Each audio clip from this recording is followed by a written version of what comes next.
Well, hey friends, today we are drawing Paddington in Peru. Hey party people, welcome to Party Create. Well, hey, I'm Tom from Party Create, where we love to help kids like you grow in your art and creativity. Today we're drawing Paddington floating down the Amazon River by an umbrella. Just a heads up, today's tutorial is a little more advanced, so if you're looking for a simple Paddington tutorial, we've got you covered. Check out the link in our description. We're going to draw Paddington step by step, starting with shapes, a line of action, a whole lot of details, some inking, and some coloring. So grab a piece of paper, grab some pencils, and let's get drawing Paddington. To start, we are going to begin with shapes so that we know where everything fits on the piece of paper and where everything connects. And so our first shape is going to be Paddington's head. So to begin his face, we are going to start with a very, very light circle. All we're doing with this very light drawing now is trying to figure out how big all the different shapes are going to be. Let's draw in our line of action. From the center of his face, we're going to draw a line straight down and then curving over to the right. And what this is going to do as we're drawing this character is this is going to help us establish some movement. And so we're going to attach all the different shapes for his body to this line. So I'm going to draw in his shoulders. It's going to be not straight on, but a little bit of an angle to follow this curve. And so this line's going to come here, and then we're just going to create a rectangular shape that comes down for his body. Now it's going to get a little wider as we get towards the bottom. Now let's draw in his right arm. His left arm is what's holding the umbrella, so it's going to be straight up and curving just slightly into the air.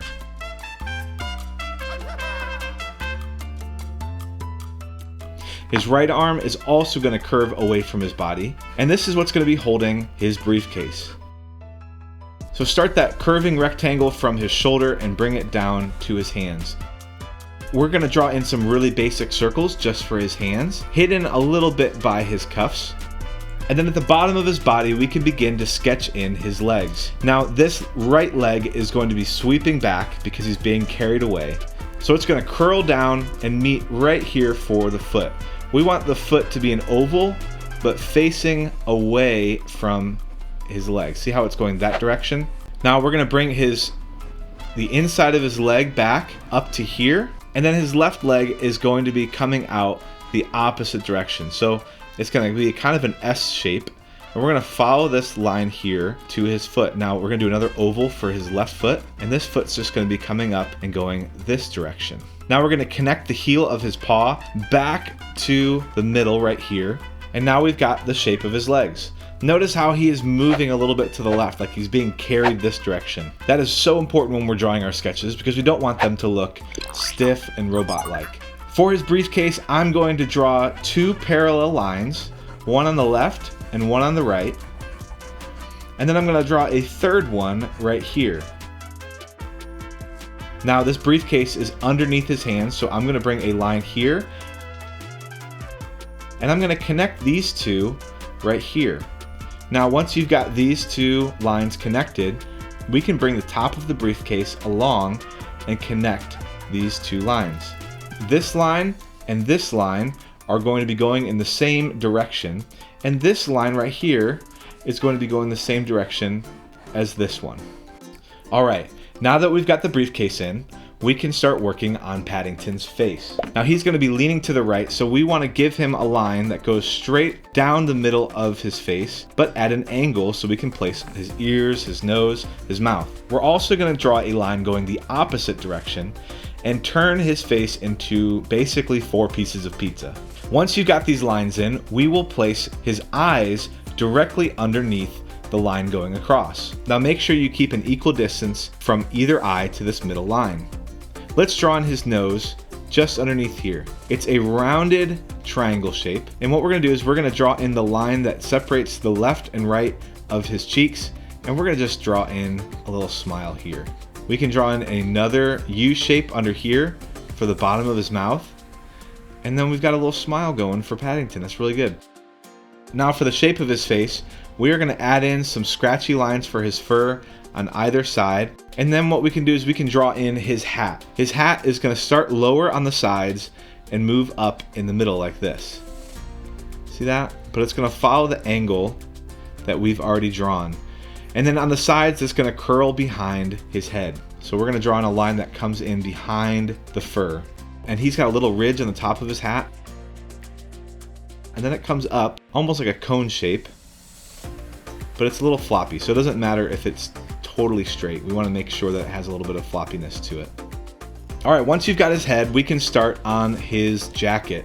So his jacket will extend his face down into a V that meets in the middle. Now this is gonna be curled just a little bit, and we're gonna bring it around because it's actually a hood, right? So we're gonna bring that over the shoulder and behind. Now I want him to be a little bit wider in his midsection, so I'm gonna bring this out just a little bit, and then I'm gonna extend it past this line for the leg, because I want this jacket to wrap around it. So I'm gonna draw in a line going up and then over his legs. Same thing over here. I'm gonna bring this jacket further out in just a really narrow V shape right there. I'm gonna bring this all the way up here. Now I wanna curl this arm just a little bit more.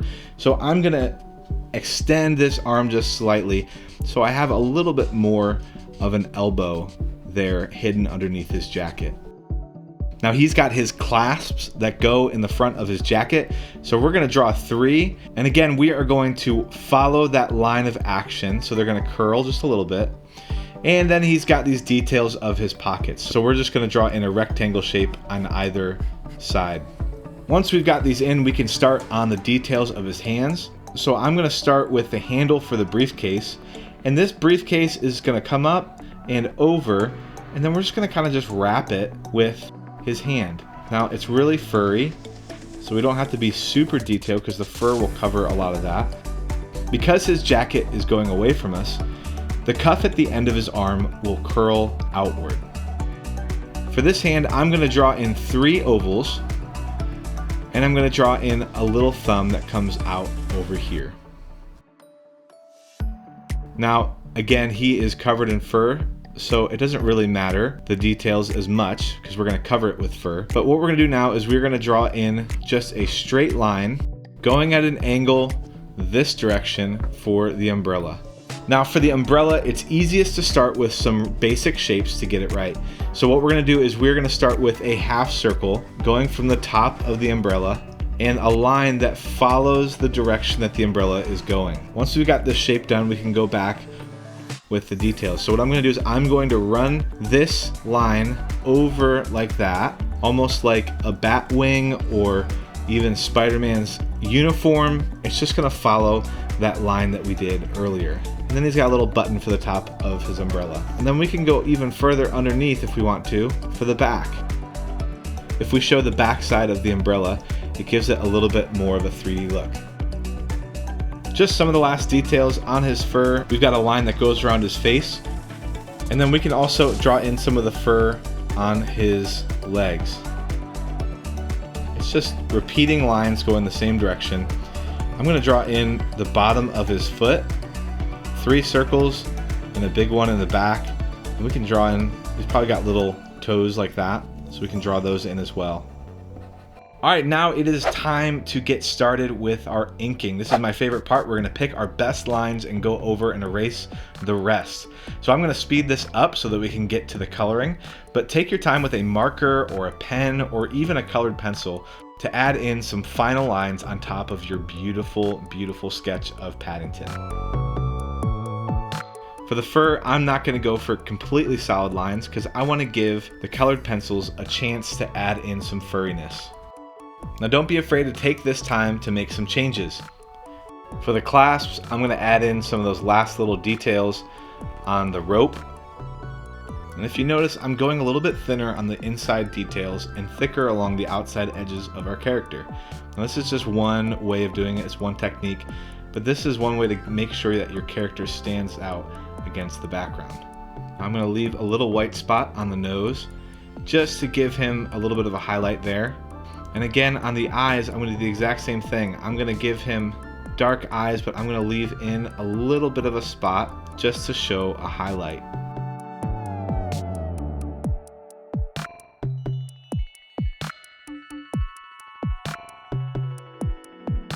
Now I'm gonna leave that line around his mouth and nose so that I can use colored pencils to make that crossover.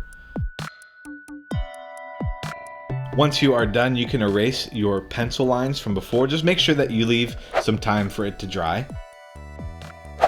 And now we can get started on the coloring. I'm going to speed this up, follow along, and color with me. To start with coloring, we are going to begin with some basic coats of color on the different parts of Paddington: his hat, his fur, his coat, and his umbrella. We always want to start our coloring light, just like our sketches, so that we have somewhere to go. If we go too dark too soon, then we get stuck. So work in layers. Alright, now that we've got our local color in, we can start adding in some shadows and some highlights. But it's important to know where our light source is coming from. So we have to choose. We're going to have the light coming in from up here and making its way down, meaning that the left bottom side of Paddington is going to be covered in shadow. So for the blue, I'm going to go over on the left side of our character and just go a little bit darker. I can even switch shades of blue, but again, we want to make sure that we're leaving space to change things later. So don't go too dark right now. On the hat, we're going to do the exact same thing, just go a little bit darker on the spots that we know are in shadow. So we'll show a little bit of a shadow underneath there, all along that left side.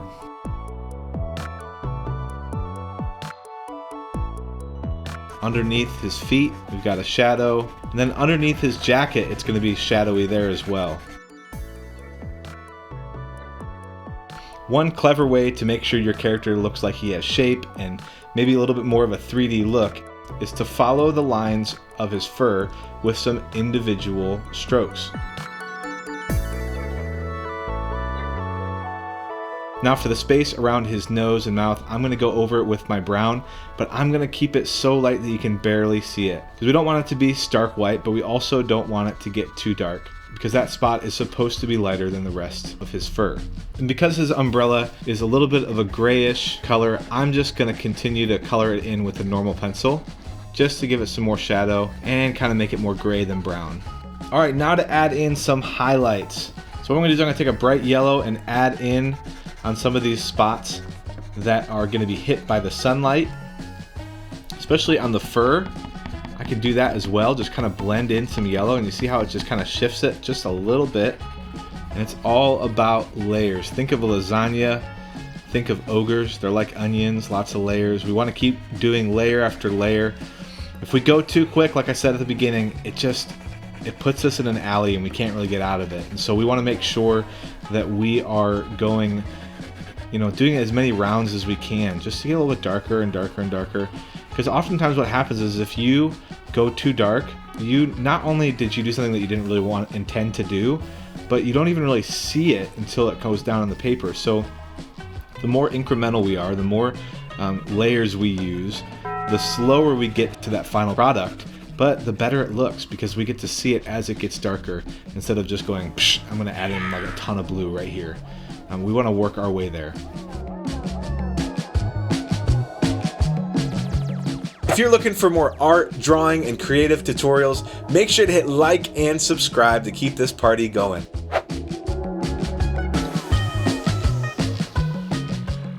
Alright, let's get started on a background. Now we want the background to be a little bit lighter than the character so that we can show that it is further back, right? Lighter colors illustrate depth, and so we want to make sure that that background is looking really, really light.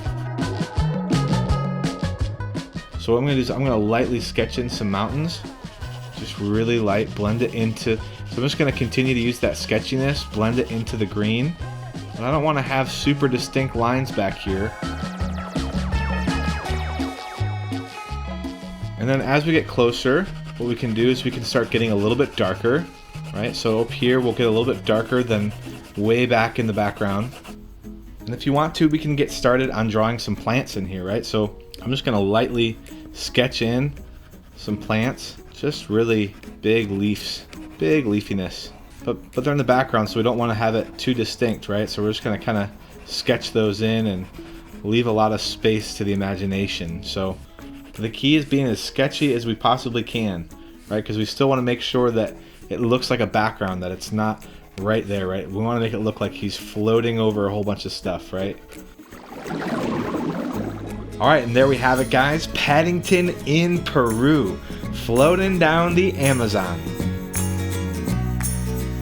Well, hey, I had a ton of fun drawing Paddington with you guys today. Make sure you hit like and subscribe to keep getting those Party Create videos heading your way. We would love to see your Paddington drawing. Make sure you send it in to us at the email below so that we can feature it on a future Party Create stream. Until next time, I'm Tom. Thanks for hanging out with me today, and we will see you soon, party people.